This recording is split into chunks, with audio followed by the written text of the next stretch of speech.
Hey.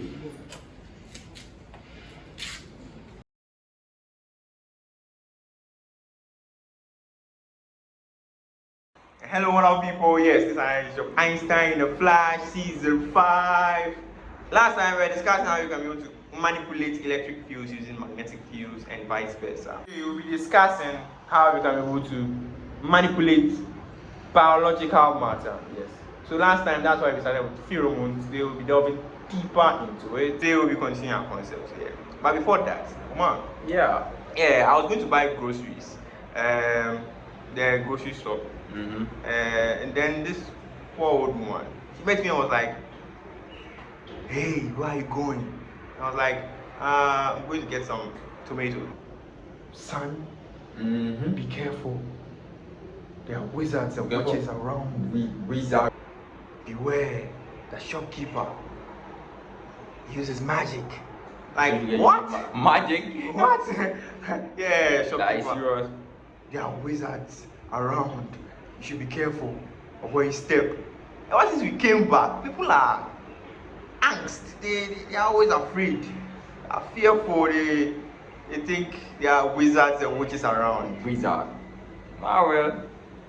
No, I don't even. There's nothing to fear. I'm a man of science. I shoot straight, but There's nothing to fear. This neighborhood is safe. Yeah, sound. And my friend too, I met him. Yeah, he's friendly. Yeah, I think he's catching on. A friendship is going somewhere. Yeah, I still don't have a girlfriend though. I don't need one. Yeah, bro, we together.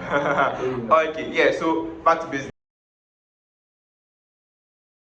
And today, Mr. Omar is here and will take us through everything you need to know about communication between biological substances. Yeah, thank you guys. So today I'm delving more into the chemistry, the biology involving in communication. And when we go to chemistry, there's something called the quorum sensors. And these quorum sensors, they controls the genes expression and also cell population density. What I mean? And these quorum sensors, so they control the communication also between bacteria. And when you think about bacteria, the bacterial cells, when you take a bacterial cells produces some small molecules inside their body, which is known as an acyl homoserine. And these acyl homoserines, they are responsible for signaling. They signal impulses. And the mechanism of these sensing are based on the protein inside the bacteria, which is called the AHL synthase. So when these AHL molecules produce, they often disperse. They disperse means they multiply in quantity. And also a nearby bacterium with also another AHL synthase will receive it as a receptor.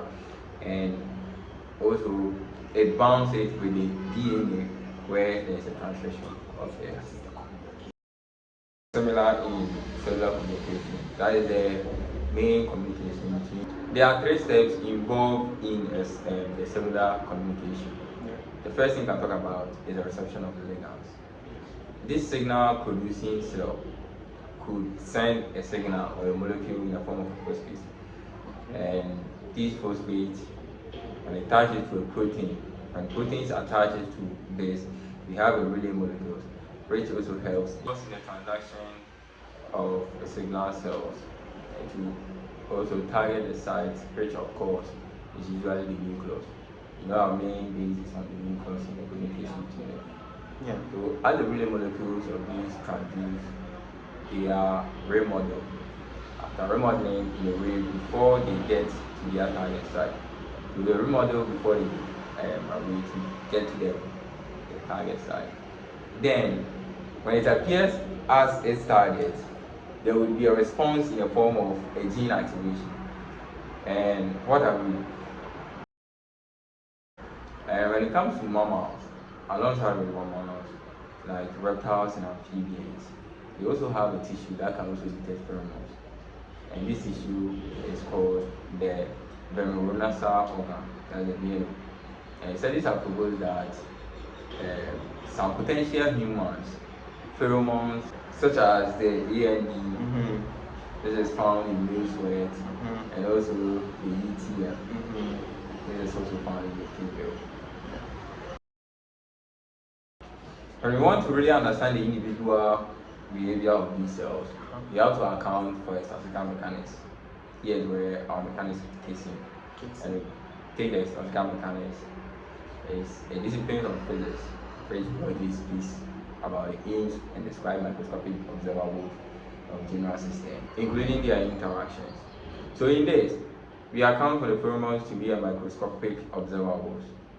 These pheromones, when activated by the production of the sweat when a person meets the opposite sex, undergoes a phase transition.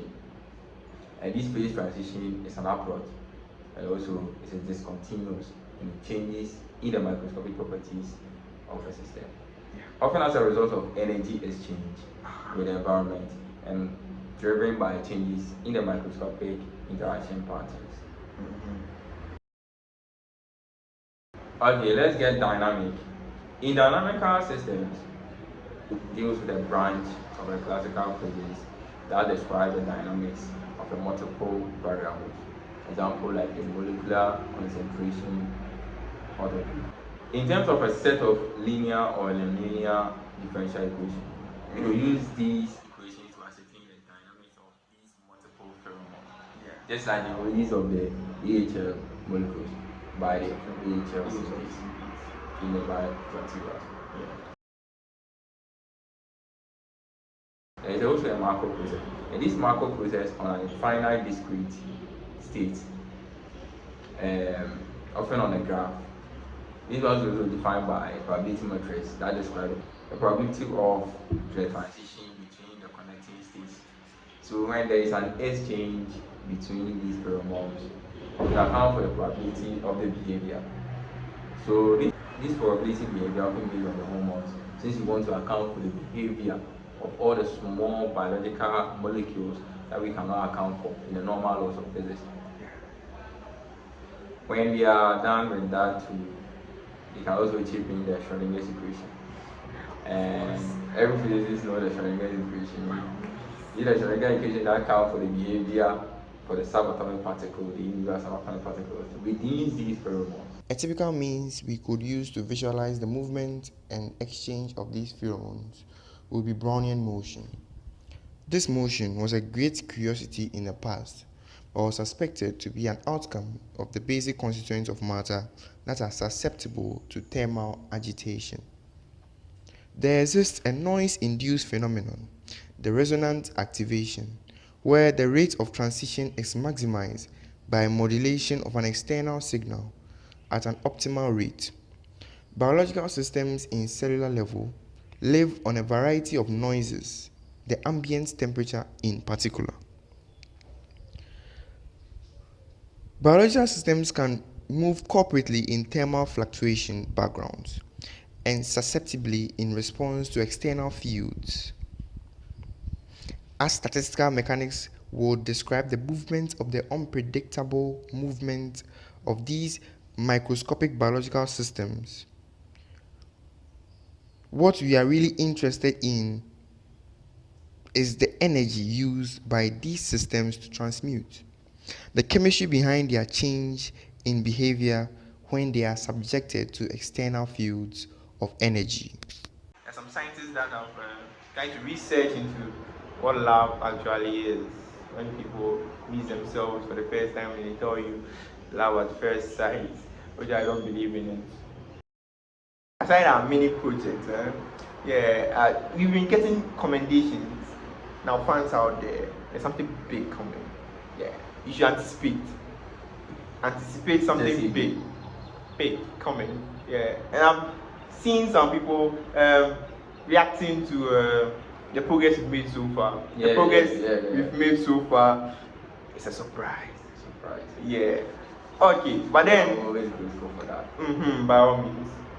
But we can't live here without fun fact.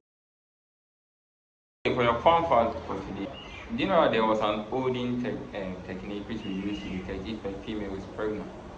So with that, we use a syringe to absorb a small portion of this female's urine Then we inject it into a female frog. So within some days, chemistry kicks in. And the frogs start to lay some eggs, which will make you know that means the female whose urine was injected in the frog is pregnant.